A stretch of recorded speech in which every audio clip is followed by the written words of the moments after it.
wild campers. They've got some weird habits and traits. Some of them bordering on OCD, while others are just plain silly.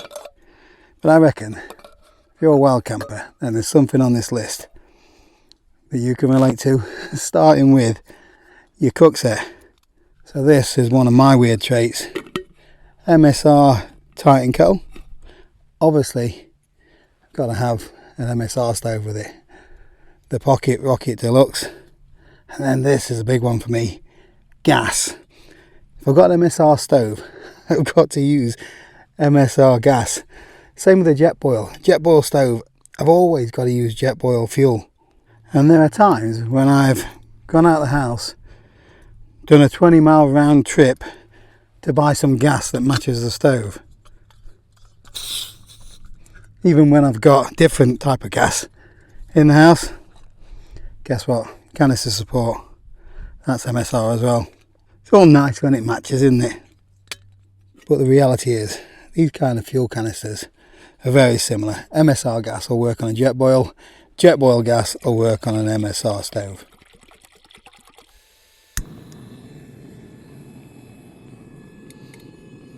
MSR, who'd have guessed it?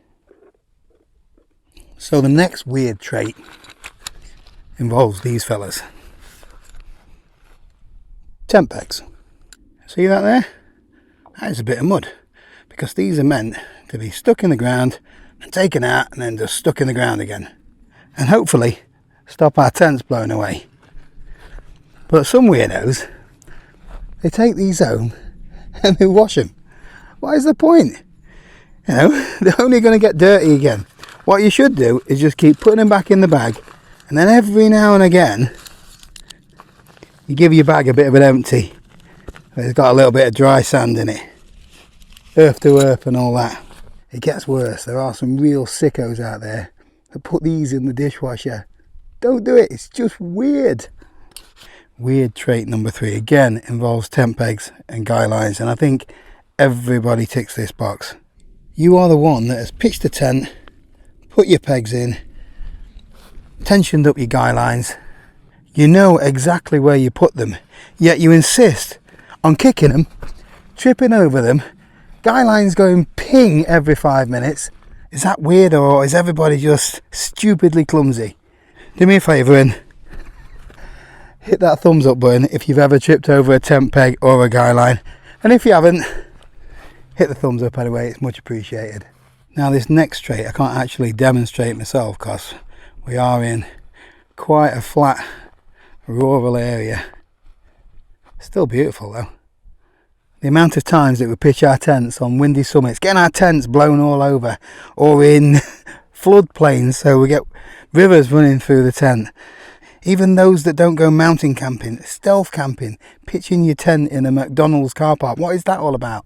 Come on, let's both be honest, it is a little bit silly, isn't it? So I'm going to go easy on us all for this next habit, because after all, sharing is caring. But whenever we go wild camping, we insist on taking photos, posting them, the same photo on 20 different wild camping groups on Facebook. We turn into Steven Spielberg and start posting videos on the World Wide Web, and then we sit anxiously waiting to see how many thumbs up and hearts we get. Obviously this is a little bit tongue-in-cheek because I'm more guilty of this than most people. I love sharing my photos, videos to YouTube, and I also like to share things on my website, which is hosted by Squarespace, who are kindly sponsoring the video today. So if you've never heard of Squarespace, I think they're the number one place to go if you want to have a go at building a website all by yourself. It's really easy to do. You don't need any experience in web design or coding. You can either put a couple of prompts in their Blueprint AI, or do what I did and choose one of their ready-made templates, upload your own photos, add some text, just move things around a little bit, and within a couple of hours you've got a website.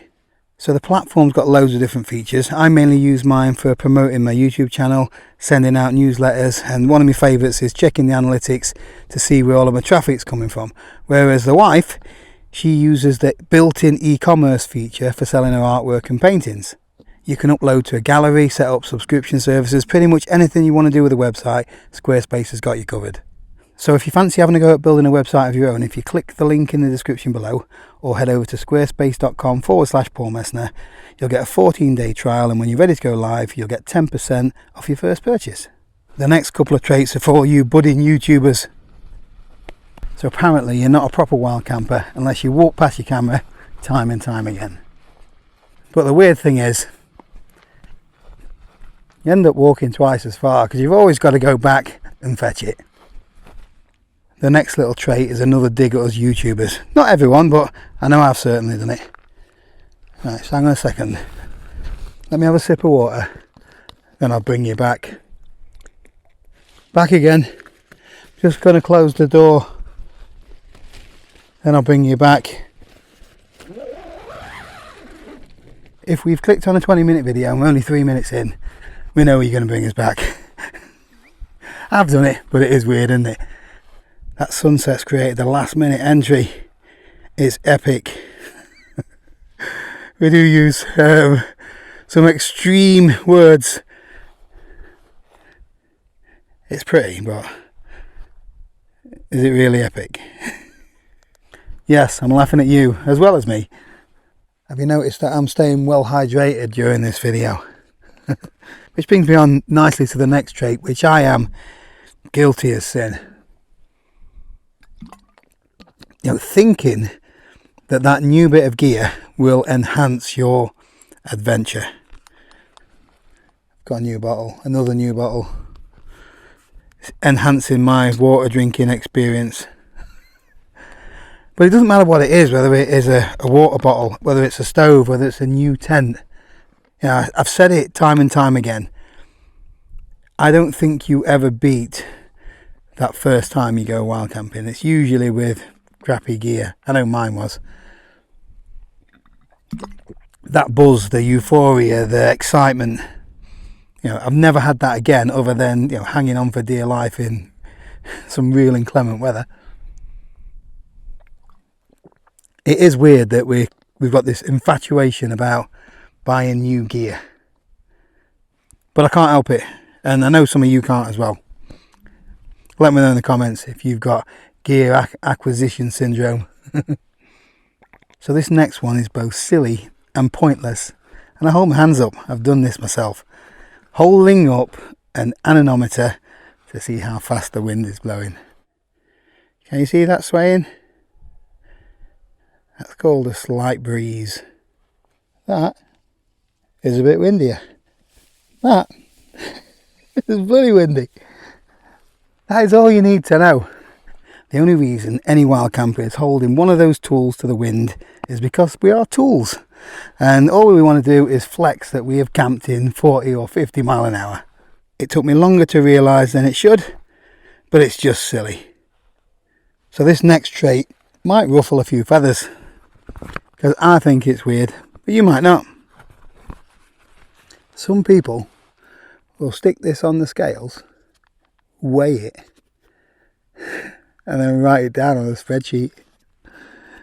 57 grams. And then they'll use formula to see how much their pack weighs. I think that's weird. What do you think?